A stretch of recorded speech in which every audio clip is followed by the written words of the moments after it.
Hi, welcome back to my channel. Today we aim to gain an understanding how evidence is collected at a crime scene and the steps involved. I've created a scenario because we need to understand what a crime scene is and acknowledge what evidence could be left behind and what potential steps would be involved. However, the concept of crime scene for cybercrimes is not so straightforward as it is for traditional crimes. For example, there could be traces, i.e., potential evidence, spread across different cyber and physical locations.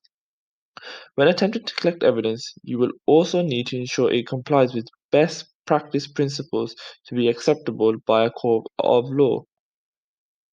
The type of evidence collected will vary with the type of crime. In the case of this scene, we can imagine it's a burglary. Therefore, it would be common to perform tasks such as photograph and document the scene, collect trace materials, collect low-level DNA evidence by swabbing areas of likely contact, collect other items that may contain biological evidence, locate and collect latent fingerprints. This will help ensure that the evidence isn't inadvertently damaged or destroyed. This leads on to Locard's principle, where every contact, physical or cyber, leaves a trace. When a crime is committed, the police and investigators are left with fragmented pieces of a puzzle.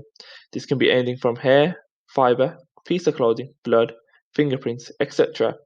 Wherever he steps, wherever he touches, wherever he lives, even unconsciously, will serve as a silent witness against him. When handling the data, it is important the ACPO principles are followed. If you are unsure what these principles are, refer back to the introductory video where I've explained it in greater detail. The guidelines surround handling data, sharing findings, and ensuring processes can be repeated. When handling evidence, there are different types of job roles involved. An investigator is the person in charge of the case and should have a good understanding of the relevant laws to ensure the evidence obtained is admissible in court. Having knowledge of different tools is also very important as you want to use the most appropriate tool to extract data quickly and efficiently. The investigator will assess the scene, assign and coordinate tasks, ensure contamination control, determine what kind of documentation needs to be produced by different team members. An evidence custodian might have also been appointed. This person will be responsible for all seized evidence collected at the scene. Someone will also need to be appointed as a log officer. This person will be responsible to maintain a crime scene entry log. Before entering a crime scene, you need to get information regarding the case so you can understand what problems you may encounter in advance so you can try to counter attack them. I have listed a list of things that need to be considered before you enter the crime scene, such as a warrant to enter a crime scene. There are various types of forensic files that can be extracted from a crime scene, such as emails, images, videos, a device search history, and cell phone details. With the aid of different forensic softwares, we can potentially recover any file. When arriving at the crime scene, you need to consider what are the different types of forensic data that can be used to try and identify the criminal. You can try and look at the file's metadata, which will help you understand when the file was created, modified, or last accessed. When potential evidence is identified during the investigation, it is important that nothing is touched before you take a photograph of the evidence.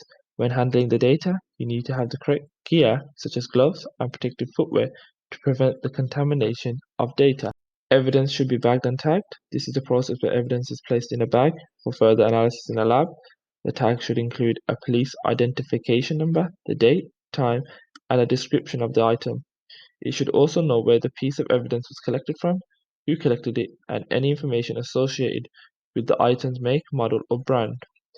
Evidence such as a smartphone can also be transported in a Faraday bag, which is designed to shield a mobile phone or small digital devices from radio waves entering the bag and reaching the device, or to stop radio waves escaping through the bag from the device. You would also need to document everything during the investigation and record who had access to the evidence and who identified it. This is also known as a chain of custody, a process that tracks the movement of evidence through its collection, safeguarding, and analysis lifecycle by documenting each person who handled the evidence, the time, date it was collected or transferred, and the purpose for the transfer. Securing the scene is very important as you want to try and minimize the amount of people that can enter to prevent the contamination of data. You will also need to walk around the scene to try and identify evidence that won't be so obvious, as criminals will try and hide as much evidence as possible. Once you have identified and collected the evidence, you have to question the way you have obtained the evidence, if it was done reliably, authentically, such as there are no traces of tampering and everything was documented. But if it wasn't, then the evidence can be dismissed and not considered in court. However, there are some methods you can put in place to ensure accuracy of data is achieved, such as using a write blocker so data cannot be overwritten and only copies of the evidence are worked on. In some cases, you may be required to do live acquisition, which we have briefly spoke about in the introductory video.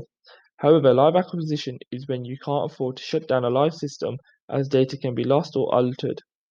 You want to try and obtain as much information as possible.